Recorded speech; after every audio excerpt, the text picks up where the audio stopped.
एक राज्य में एक प्रसिद्ध जादूगर रहते थे जो लोगों के भविष्य को बताता था और अपनी कलाकृति से उन्हें प्रभावित करता था।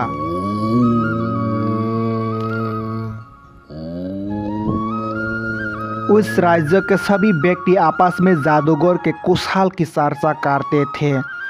ये बात एक दिन राज्य के राजा के कानों तक पहुंची तो राजा के मन में भी अपना भविष्य को जानने की लालसा हुई और उन्होंने अपने मंत्री को बेच के पूरा आदर के साथ जादूगर को अपने महल में लाने के लिए आमंत्रण भेजा।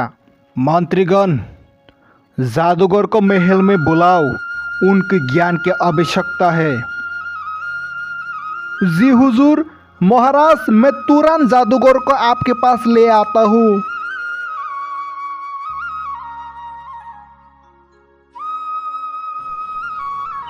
मंत्री जंगल की गहराइयों में जादूगर से मिलने के लिए आगे बढ़ा। मंत्री जादूगर को देखकर एक अनोखा अनुभव उसके मन में उत्पन्न हुआ। हे ज्ञानी महान जादूगर, हम आपको महल में ले जाने के लिए आया हैं। महाराज के आदेश हैं। जरूर, मैं तुरंत तैयार हो जाऊंगा। क्या खास काम है आपको मुझसे? हाँ, हे ज्ञानी महान जादूगर, आपका ज्ञान और शक्ति हमें एक महत्वपूर्ण प्रश्न का समाधान करने में सहायक हो सकता है। अरे वाह, ऐसा विषय में मुझे बड़ा रुचि होती है। आपके साथ चलकर मैं उनका समाधान करने के लिए तैयार हूँ। चलिए चलते हैं महल की ओर। महाराज हमारा इंतजार कर रहे होंगे। जादूगर जब महल में पहुंचे तब राजा ने उनका पूरा दिल से स्वागत किया और भोजन करवाया। भोजन करने के बाद राजा ने जादूगर से आराम करने को कहा और राजा उनके कमरे से चला गया बिना अपनी बात रखे हुए। जादूगर के आराम करने के बाद राजा उनके पास पहुंचे और अपने मन की बात को सामने रखा। हे जादूगर, क्या आप मेरा प्रश्न का उत्तर दे सकते हैं? महाराज, मैं पूरी कोशिश करूंगा आपके प्रश्न का सही उत्तर देने की। मुझे जानना है कि मेरे भविष्य में क्या है। क्या आप मुझसे ये बता सकते हैं? अवश्य महाराज, आपकी जन्म कुंडली से हमें आपके भविष्य के बारे में कुछ प्रकाश मिल सकता है। क्या आप मेरा दुर्भाग्य के बारे में भी बता सकते हैं? महाराज, दुर्भाग्य के बारे में जानने से पहले हमें यह देखना चाहिए कि आपके कर्म फल और कर्म क्या है। जादूगर ने राजा की जन्म कुंडली मांगी और उसे ध्यान से देखने के बाद राजा को बताया कि आपके जीवन में सब मंगल है और आगे भी सब अच्छा ही होगा। यह सब सुनकर राजा बहुत खुश हुआ और जादूगर के झोली सोने चांदी से भर दी। राजा के दिमाग में अचानक से अपना दुर्भाग्य के बारे में जानने की बेचैनी होने लगी और जादूगर से उसने अपना दुर्भाग्य को देखने को कहा। हे जादूगर, कृपया मुझे अपना भविष्य के बारे में बताइए। मेरा दुर्भाग्य के बारे में जानने की बेचैनी हो रही है। महाराज, आपके भविष्य में अंधेरा छाया हुआ है, विपत्तियां और संकट आने वाला है, लेकिन आशा की किरण भी चमक रही है। ने अपना कलाकृति और भविष्यवाणी का उपयोग करके राजा का भविष्य दिखाया जो राजा को प्रभावित कर दिया। राजा अपने बारे में कुछ शब्द सुनकर जादूगर पर क्रोधित हो गया और चिल्लाने लगा, हे पाखंडी जादूगर, निकल जा यहाँ से। राजा ने अपना तलवार से उस जादूगर के गर्दन पर रखकर कहा, तुम पाखंडी हो, अगर नहीं तो आप तुम मेरी मृत्यु का समय बताओ, वरना मैं तुम्हें गर्दन शरीर से अलग कर दूंगा। जादूगर यह समझ चुका था कि दुर्भाग्य के बारे में सुनकर राजा क्रोधित हो चुका है। अब जादूगर ने अपना दिमाग का घोड़ा दोहराया और राजा से कहा कि मेरा मृत्यु का ठीक 1 घंटा बाद आपका भी मृत्यु हो जाएगा। यह बात सुनकर राजा थोड़ा हैरानी हुआ और गर्दन से अपने तलवार हटा दिया। इसका बाद राजा ने जादूगर से माफी मांगी और उन्हें जाने दिया। ये एक राजा की अद्भुत कहानी है। किसी नगर में एक राजा रहता था। राजा बूढ़े होने को आ गया, पर उनको कोई बेटा नहीं हुआ।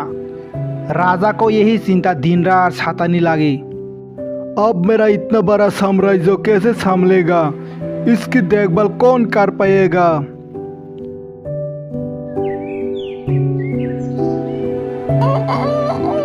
एक दिन अचानक भगवान का नाम लेकर राजा ने ये निर्णय लिया कि कल सुबह जो भी हमारे दरवाजा पर आने वाला पहला व्यक्ति होगा, मैं अपनी बेटी से उसका विवाह कर दूंगा और अपना नया उत्तराधिकार बना दूंगा।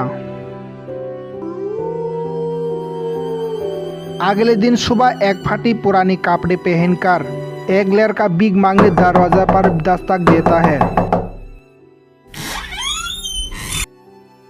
महाराज, महाराज, खाने को कुछ मिलेगा? इनको देखते ही राजा के मन में याद आया और राजा ने प्रभु की इच्छा समझकर अपना निर्णय के अनुसार अपनी बेटी की शादी उस भीख मांगने वाला लड़के के साथ शादी कर दी।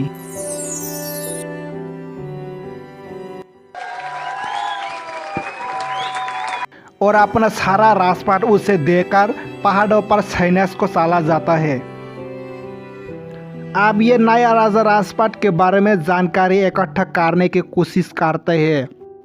राज्य कैसे संभालना है, युद्ध में कैसे जाना है, क्या तैयारी होने चाहिए ताकि बहुत अच्छा राजा साबित हो सके। नया राजा के संचालन में राज्य बहुत बढ़िया से चल रहा था। सारी प्रजा पुराना राजा के भी और नया राजा का भी बहुत तारीफ कर रही थी।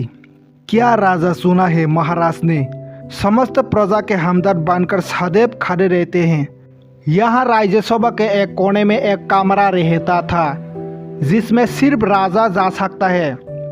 ये इस कमरे में 5 दिन में एक बार जाते थे और किसी को जाने की अनुमति नहीं थी, यहाँ तक कि रानी को भी नहीं। अब समस्त दरबारियों को इस कमरे के बारे में जानने की उत्सुकता होने लगे। आखिर इस कमरे में ऐसा क्या है कि कोई इसका अंदर देख भी नहीं सकता। फिर बड़ी हिम्मत करके एक मंत्री ने पूछ ही लिया कि माफ करना राजा साहेब, आखिर इस कमरे में प्रवेश निषेध क्यों है?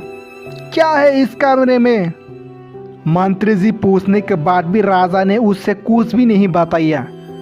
कुछ दिन बाद सबने कहा कि आप सेनापति ही पूछ सकते हैं, इनके बाद राजा को मानने ही पड़ेगी। जब सेनापति राजा से कमरे के बारे में चर्चा किया तो राजा ने उन्हें भी कुछ नहीं बताया। यहाँ से सबके मन में एक ही विचार आने लगी, रानी ही है जो इस जिज्ञासा को समाप्त कर सकती है। सब ने रानी से कहा कि आखिर इस कमरे में ऐसा क्या है कि महाराज आपको जानने की अनुमति नहीं देते। फिर क्या था, रानी ने तो एकदम ही जिद पकड़ ली। राजा के बहुत समझने के बावजूद भी जब रानी ने नहीं मानी तो राजा उन्हें ले गया और कमरे के दरवाज़ा खोल दिया।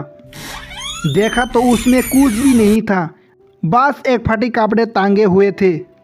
सब ये देखकर हैरान थे। तो राजा ने बताया, मैं अपने शुरुआत को याद करने के लिए यहाँ आता हूँ।